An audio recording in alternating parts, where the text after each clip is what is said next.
إن الحمد لله نحمده ونستعينه ونستغفره ونؤمن به ونتوكل عليه ونعوذ بالله من شرور أنفسنا ومن سيئات أعمالنا من يهده الله فلا مضل له ومن يضلله فلا هادي له وأشهد أن لا إله إلا الله وحده لا شريك له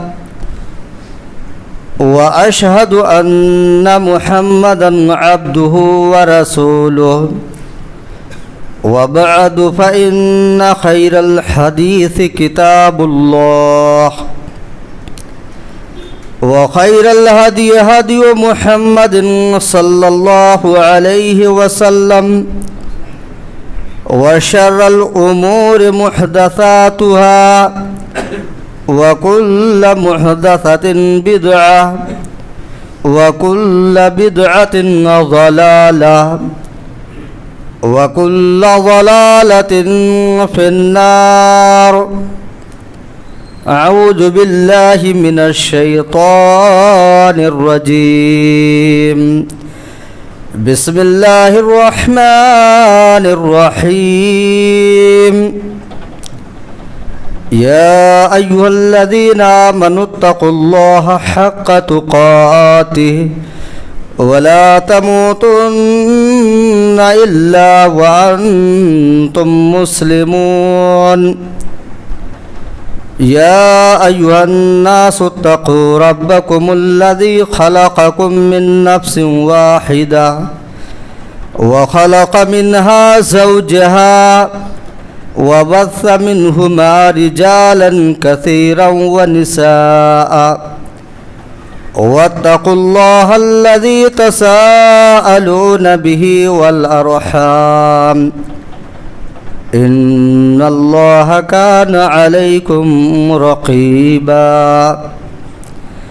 يا أيها الذين آمنوا اتقوا الله وقولوا قولا سديدا يصلح لكم أعمالكم ويغفر لكم ذنوبكم ومن يطع الله ورسوله فقد فاز فوزا عظيما. وقال الله تبارك وتعالى في كلامه المجيد.